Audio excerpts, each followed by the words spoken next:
Weapons ಇಡೋ room ಇಲ್ಲಿಂದ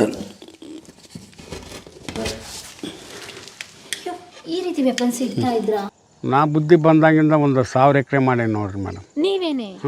ನಮ್ಮ ಅಜ್ಜ ಕಾಲದಾಗಿನೂ ಟ್ರಿಬ್ಯುನಲ್ನಾಗ ಇದ್ದಿದ್ದು ಎಲ್ಲ ಬಿಟ್ಟು ಕೊಟ್ಟು ಬಂದಾನೆ. ಈ ಕಮಾನ್ಗಳು ನೋಡಿ ಸರ್, ಏನು ಸಖತ್ತಾಗಿ ಗಚ್ಚಿಲ್ಲೇ ಕಟ್ಟ್ಯಾರ. ಗಚ್ಚಲ್ಲೇ ಒಂದು ಸಮವಾಗಿ ಯಾವ ರೀತಿ ಕಟ್ತಿದ್ದಾರೆ. ಮಷಿನ್ ಏನಿಲ್ಲ ಅವಾಗ, ಮಷೀನ್ ಇಲ್ಲ ಏನಿಲ್ಲ. ಒನ್ಲಿ ಫಾರ್ ದೇಶಕತಿ ವಾಡಿದವ್ರು ಯಾರು ತೀರಿರ್ತಾರ ಅವ್ರಿಗೆ ಅಷ್ಟೇ ಹೋಗಿಬಹುದಿಲ್ಲ.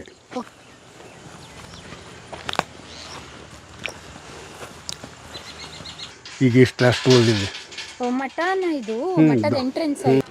ಈಗ ಗೌರ್ಮೆಂಟ್ ಸಂಬಳ ಬರ್ತಿದೆ ಶಿಕ್ಷಕರಿಗೆ. ನಿಮ್ಮಿಂದಾಗಿ ಎಲ್ರಿಗೂ ಬಡತನದ ಪರಿಸ್ಥಿತಿ, ಬರಗಾಲ ಎದುರಿಸ್ತೇವೆ. ಅದಕ್ಕೆ ಹೆಣ್ಮಕ್ಳಿಗೆ ಸಲುವಾಗಿ ನಾವೊಂದು ಸ್ಕೂಲ್ ಓಪನ್ ಮಾಡಿಬಿಟ್ಟಿದ್ವಿ 1992. ಹಂದಿಗನೂರು ವಾಡೆ ಇತಿಹಾಸಕ್ಕೆ ಆತ್ಮೀಯರೆಲ್ಲರಿಗೂ ಸ್ವಾಗತ. ವೆಪನ್ಸ್ ಇಡೋ ರೂಮ್ ಇಲ್ಲಿಂದ ಈ ರೀತಿ ವೆಪನ್ಸ್ ಇಡ್ತಾ ಇದ್ರಾ? ನಲ್ಲ ಮೊದಲು ಇಲ್ಲಿ ಇಳಿಯೋದು ಸರ್? ಇಳಿಯಲ್ರಿ, ನೋಡೋದು. ವೆಪನ್ಸ್ ಹೆಂಗೆ ಇಡ್ತಾ ಇದ್ರಿ? ಆ ರೂಮ್ನಾಗ ತೆಗೆದು ಯಾರು ಏನಾರು ಬಂದ್ರೆ ಇಲ್ಲಿಂದ ನೋಡೋದು. ಓಹೋ, ಅವಾಗ ಒಂದು ಅರಮನೆಗೆ ಆಗಿರ್ಬೋದು, ವಾಡೆಗಾಗಿರ್ಬೋದು, ಶಸ್ತ್ರಾಸ್ತ್ರಗಳು ತುಂಬ ಮುಖ್ಯ. ಯಾರಾದ್ರೂ ಅಟ್ಯಾಕ್ ಆಗ್ತಾರೆ ಅಂತ ಗೊತ್ತಾದಾಗ ಇಲ್ಲಿ ತಳಗ ಹೋಗ್ಬೋದು, ಕೆಳಗಡೆ ಹೋಗ್ಬೋದು, ಇಲ್ಲೇ ಮಲ್ಕೊಂಡು ನೋಡ್ಬೋದು. ಹಾಗಾದ್ರೆ ಇದು ರಾಜರದ ಮಹಾರಾಜದ ರೂಮ್ ಆಗಿರುತ್ತೆ. ತಳಗೆ ಹೋಗ್ಬೋದು ರೀ ಮೇಡಮ್. ಸಿಸ್ಟಮ್ ಸೂಪರ್ ಆಗಿದೆ. ಹಾಗರ್ರಿ ಹೌದು. ಓಕೆ, ಒಂದು ರೀತಿ ವೆಪನ್ಸ್ ಇಡೋ ಸೀಕ್ರೆಟ್ ಪ್ಲೇಸ್ ಅದು. ನೀವು ಬಿದ್ದಿರಿ ಮೇಡಮ್? ಇಲ್ಲ ಸರ್, ಇದೆ ಆ ಕಡೆಗೆ. ಇಲ್ಲ ಈ ತಳಗೆ ಹೋಗೋದು. ಓ, ಇವಾಗ ಕ್ಲೋಸ್ ಮಾಡಿದ್ದೀರಾ? ಇಲ್ಲೇನೇನೋ ಆಯುಧಗಳೆಲ್ಲ ಇದಾವಲ್ಲ ಅಲ್ಲಿ ಮೂಲೆಯಲ್ಲಿ. ಇವು ಬಿಡ್ರಿ, ಎತ್ತಿನು ಬಾಗ್ಲ ಬಿದ್ದಿರಿ ಮೇಡಮ್? ಓಕೆ, ಇಲ್ಲ ಸರ್. ಓಕೆ, ಹತ್ತು ಮಾಡಿಬಿಟ್ಟಾರಿ ನಾನು. ನೀವು ರಾಯರ ಬಿದ್ದಿರಿಪ್ಪ?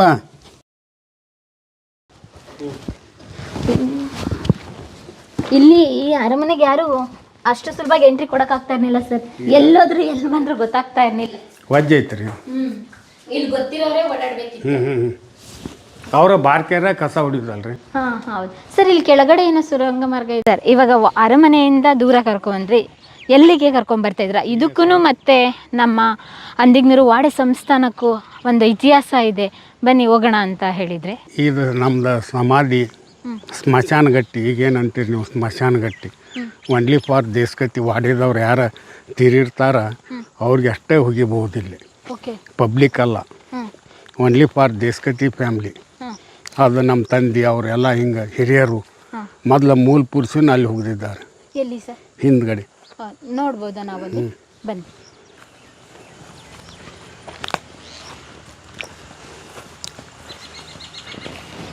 ಇಲ್ಲಿ ಸ್ಮಶಾನಕ್ಕೆ ಎಷ್ಟು ಎಕರೆ ಜಮೀನು ಮೀಸಲಾಗಿಟ್ಟಿದ್ದೀರಾ? 2 ಎಕರೆ. ಇದ ಮೂಲ ಪುರುಷ ಅವರು? ಅಲ್ಲಿ ಮೊದಲೆಲ್ಲ ಮಠ ಇತ್ತು. ಏನು ಮಠ ಇತ್ತು ಇಲ್ಲಿ? ಸ್ವಾಮಿಗಳ ಪಾದ ನಮ್ಮ ಸಮಾಧಿ ಮೇಲೆ ಅಡ್ಡಾಡಬೇಕಂದ್ರೆ ಇದಕ್ಕೆ ಹೋಗ್ಕಾರ ಸದ್ಗತಿ ಅಂಥೇಳಿ ಅದಕ್ಕೆ ಮಠ ಕಟ್ಟಿದ್ರು ಮೊದಲು. ಅದೆಲ್ಲ ಬಿತ್ಕೊಂತ ಹೋಗಿ ಈಗ ಅಷ್ಟು ಉಳಿದಿದೆ. ಮಠನ ಇದು? ಮಠದ ಎಂಟ್ರೆನ್ಸ್ ಇದು ದೊಡ್ಡದಿತ್ತು ಇದೆಲ್ಲ. ಇಷ್ಟು ಎಕರೆಲಿ ಫುಲ್ ಇತ್ತಾ? ಇಲ್ರಿ, ಇಲ್ಲೇ ಮಠ ಅಷ್ಟು. ಓಕೆ, ನೋಡಿದಾಗ ಎಷ್ಟು ಇತ್ತು ಮಠ? ಮಠ ಇಲ್ಲಿ ಮಠ ಎಲ್ಲ ಚಲೋ ಇತ್ತು ರೀ. ಅದು ಆ ಗಚ್ಚಿಲೆ ಕಟ್ಟಿಸಿದ್ರು, ಈಗ ಇಲ್ಲ. ಅಂದರೆ ನಿಮಗೆ ಬುದ್ಧಿ ಬಂದಾಗ್ಲಿಂದ ಮಠದ ಒಳಗಡೆ ಏನಾದರೂ ಆಡಳಿತ ನಡೀತಾ? ಇಲ್ಲ ಇಲ್ಲ ಇಲ್ಲ, ನನ್ನ ಬುದ್ಧಿ ಬಂದಾಗಿಂದ ಬಂದೈತೆ ರೀ. ಯಾರ ಬಿತ್ತು ಹೋತಲ್ರಿ, ಇದನ್ನ ತೊಗೊಂಡು ಕಲ್ಲು ತೊಗೊಂಡು ಅಲ್ಲಿ ಹೋಗ್ಬಿಟ್ರು. ಈ ಕಮಾನ್ಗಳು ನೋಡಿ ಸರ್, ಏನು ಸಖತ್ತಾಗಿ ಗಚ್ಚಿಲ್ಲೇ ಕಟ್ಟ್ಯಾರ. ಗಚ್ಚಲ್ಲೇ ಒಂದು ಸಮವಾಗಿ ಯಾವ ರೀತಿ ಕಟ್ತಿದ್ದಾರೆ. ಮಷಿನ್ ಏನಿಲ್ಲ ಅವಾಗ, ಮಷೀನ್ ಇಲ್ಲ ಏನಿಲ್ಲ. ಅಂದರೆ ನಾವು ಊರಿಗೆ ಎಂಟ್ರಿ ಕೊಟ್ವಲ್ಲ, ಊರಿಗೆ ಒಂದು ಶೋಬೇಕು ಕೊಡ್ತಾ ಇತ್ತು. ಇದೇನು ಕೋಟೆನೇನೋ ಅಂತ ನಾವು ಫೀಲ್ ಮಾಡಿದ್ವು. ಅದ ಟೈಪ್ ಎಲ್ಲ ಮಾಡಿದ್ದಾರೆ. ಒಳಗಡೆ ಈಗೆಲ್ಲ ರಿಪೇರಿ ನಾವು ಮಾಡಿಸ್ಲೇಬೇಕು. ಮಾಡಿಸ್ತೀರಾ ಇದನ್ನ? ಎಲ್ಲ ಮಾಡಿಸ್ತಾನೆ ರೀ. ಓಕೆ, ಇದೇ ರೀತಿ ಮಾಡ್ತೀರಾ? ಇದೇ ರೀತಿ ರೀ. ಈಗ ಮಾದರಿ ಸಿಮೆಂಟ್ನಲ್ಲಿ.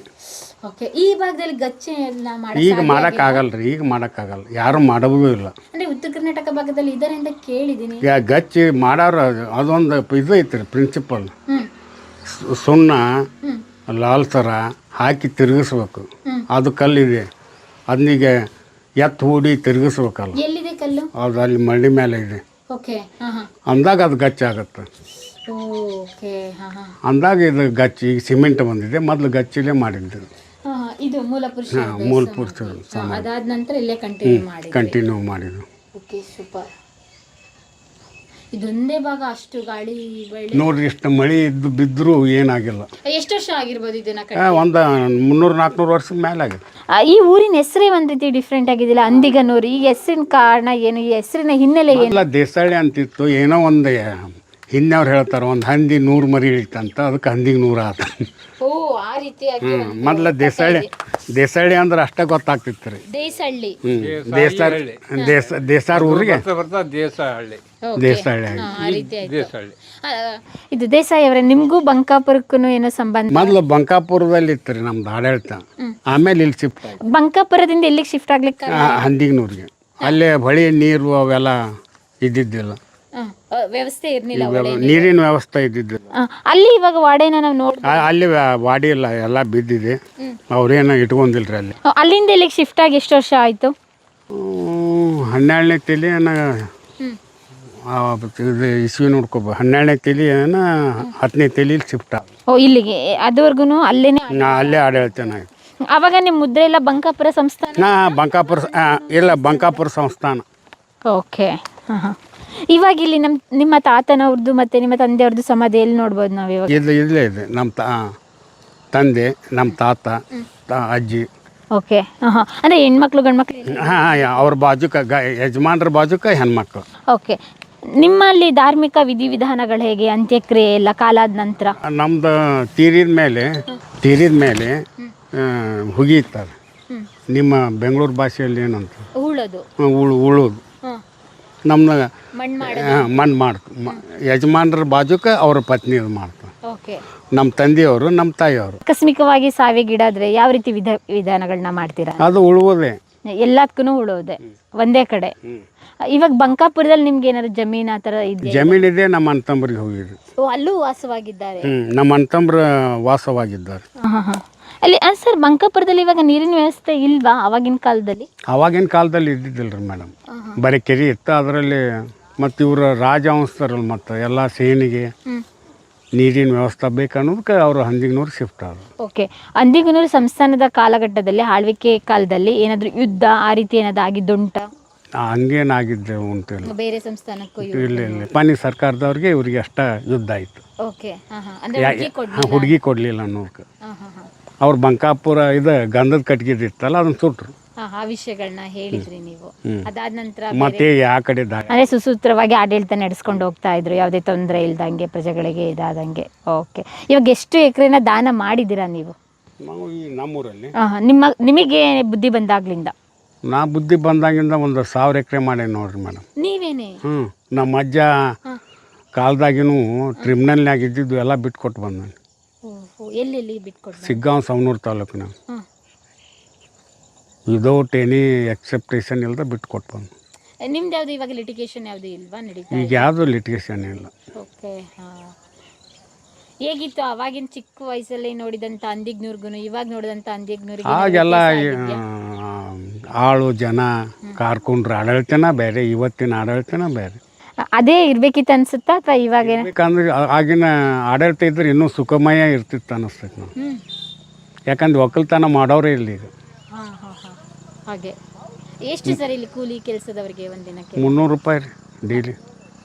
ಅವಾಗ ನಿಮ್ಮ 10 ರೂಪಾಯಿ ಒಂದು ವರ್ಷಕ್ಕೆ.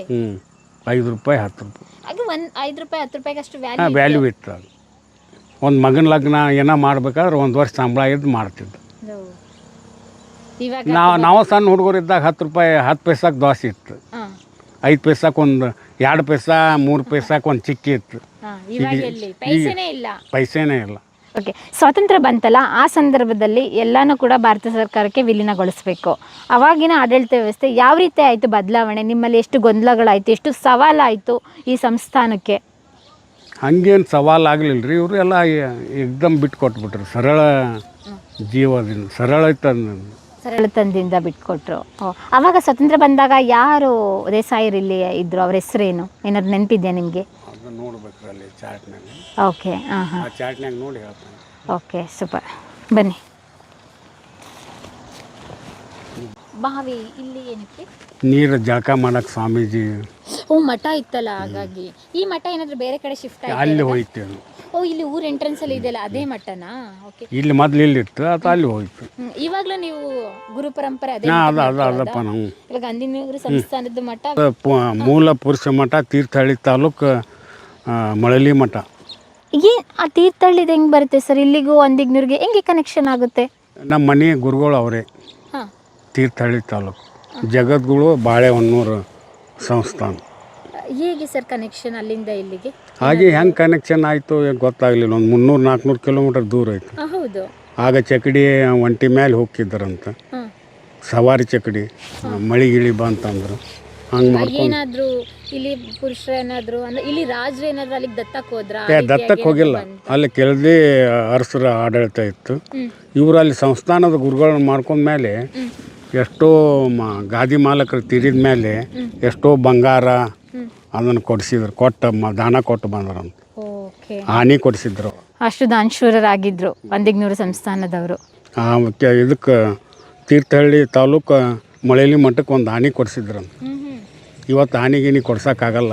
ಹೌದು. ಈಗ ಸರ್ಕಾರದಿಂದ ಪರ್ಮಿಷನ್ ಬೇಕು. ಆಗ ಸರ್ಕಾರ ರಾಜರದ ಇದು ಇತ್ತು, ಆಡಳಿತ ಇತ್ತು, ಕೊಟ್ಟರು. ಹೌದು. ನಿಮ್ಮದೇ ಆಡಳಿತ ಅಂದಾಗ ನಿಮ್ಮದೇ ರೂಲ್ಸ್ ಎಲ್ಲ ಇರುತ್ತಲ್ಲ, ಹಾಗಾಗಿ. ನಮ್ಮ ಊರಲ್ಲಿ ಹೈಸ್ಕೂಲ್ ಇದ್ದಿದ್ದಿಲ್ಲ. ನಮ್ಮ ಅನರಕ್ಷಿತರು ಭಾಳ ಮಂದಿ ಇದ್ದರು. ಹೆಣ್ಮಕ್ಳಿಗೆ ಪರಸ್ಥಳ ಕಳಿಸ್ಬೇಕಂದ್ರೆ ಆಗ್ತಿದ್ದಿಲ್ಲ. ಬಡತನದ ಪರಿಸ್ಥಿತಿ, ಬರಗಾಲ ಎದುರಿಸ್ತೇವೆ. ಅದಕ್ಕೆ ಹೆಣ್ಮಕ್ಳಿಗೆ ಸಲುವಾಗಿ ನಾವೊಂದು ಸ್ಕೂಲ್ ಓಪನ್ ಮಾಡಿಬಿಟ್ಟಿದ್ವಿ 1992. ಅನೇಕ ಸಂಘ ಸಂಸ್ಥೆಗಳನ್ನು ದಾನ ಮಾಡಿದ್ವಿ. ನಮ್ಮೂರ ಜನರು ಪ್ರಮುಖರು ಬಂದು, ನೀವು ನಮ್ಮೂರಾಗ ಎಲ್ಲ ಕಡೆ ದಾನ ಕೊಟ್ರಿ, ನಮ್ಮೂರಾಗ ಸಾಲಿ ತೆಗಿಲಿಲ್ಲ ರೀ ಧನ್ಯರ ಅಂತ ಬಂದರು. ಆಯ್ತಪ್ಪ, ನಮ್ಮೂರಲ್ಲಿ ಒಂದು ಸ್ಕೂಲ್ ಸ್ಥಾಪನೆ ಮಾಡೋಣ, ಹೆಣ್ಮಕ್ಳಿಗೆ ಅವಶ್ಯಕತೆ ಐತಿ. ಆದ್ದರಿಂದ ಈ ಹೈಸ್ಕೂಲ್ಗೆ 6 ಎಕರೆ ದಾನ ಮಾಡಿ ಇವತ್ತು 200 ವಿದ್ಯಾರ್ಥಿಗಳು ಕಲಿತಾ ಇದ್ದಾರೆ. 8th 9th 10th. Okay, great sir. 7th ಪ್ರಾಥಮಿಕ ಶಾಲೆ 1 to 7 ಐತೆ ನಮ್ಮೂರಲ್ಲಿ. ಮುಂದೆ ಅವ್ರು ಬಿಟ್ಬಿಡ್ತಿದ್ರು. ಹೆಣ್ಣು ಹುಡುಗರು ಸ್ಕೂಲ್ ಬಿಟ್ಟು ಮನೆಯಲ್ಲೇ ಕುಳ್ತಿದ್ರು. ಅದಕ್ಕೆ ಇದು ಹೈಸ್ಕೂಲ್ ಮಾಡಿದ್ವಿ. ವಿದ್ಯಾರ್ಥಿಗಳು 200 ವಿದ್ಯಾರ್ಥಿಗಳು. ಯಾರು ಒಮ್ಮೆ ಫೀನೂ ಕೊಡಲ್ಲ, ಏನಿಲ್ಲ. ನಮ್ಮ ಅನುದಾನದಾಗ ಅನುದಾನ ರಹಿತ ಇತ್ತು, ಆಮೇಲೆ ಅನುದಾನ ಸಹಿತ ಆಯಿತು. ಈ ಗೋರ್ಮೆಂಟ್ ಸಂಬಳ ಬರ್ತಿದೆ ಶಿಕ್ಷಕರಿಗೆ.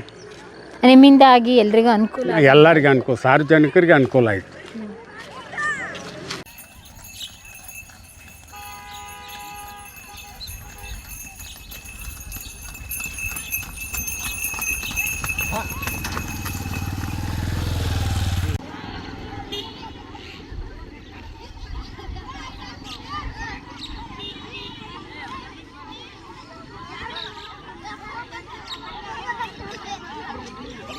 ಪ್ರಿಯ ವೀಕ್ಷಕರೇ, ನಾವು ತೋರಿಸುತ್ತಿರುವ ಇತಿಹಾಸದ ಕಥೆಗಳು ಕನ್ನಡದ ಕಲೆ, ಸಾಹಿತ್ಯ, ಸಂಸ್ಕೃತಿ, ಜನಜೀವನ, ಇತಿಹಾಸ ಸೃಷ್ಟಿಸಿದ ಜನಸಾಮಾನ್ಯರ ಅಸಾಮಾನ್ಯ ಕಥೆಗಳು ನಿಮಗೆ ಇಷ್ಟ ಆಗಿದ್ಯಾ? ಹಾಗಿದ್ರೆ ವಿಡಿಯೋ ನೋಡಿ ಸುಮ್ಮನಾಗ್ಬೇಡಿ, ಶೇರ್ ಮಾಡಿ, ಸಪೋರ್ಟ್ ಮಾಡಿ, ನಮ್ಮೊಂದಿಗೆ ಜೊತೆಯಾಗಿ. ಇದು ನೀವೇ ಬೆಳೆಸಿದ ನಿಮ್ಮ ನೆಚ್ಚಿನ ಡಿಜಿಟಲ್ ಮಾಧ್ಯಮ. ಇನ್ಮುಂದೆ ನಿಮಗಾಗಿ ಇನ್ನಷ್ಟು ವಿನೂತನ ಶೈಲಿಯಲ್ಲಿ ಬರಲಿದೆ. ನೈತಿಕ ಬೆಂಬಲದ ಜೊತೆಗೆ ಆರ್ಥಿಕ ಬೆಂಬಲ ನೀಡಿ. ನಿಮ್ಮ ಬೆಂಬಲವೇ ನಮಗೆ ಪ್ರೇರಣೆ, ಸ್ಫೂರ್ತಿ ಕೂಡ.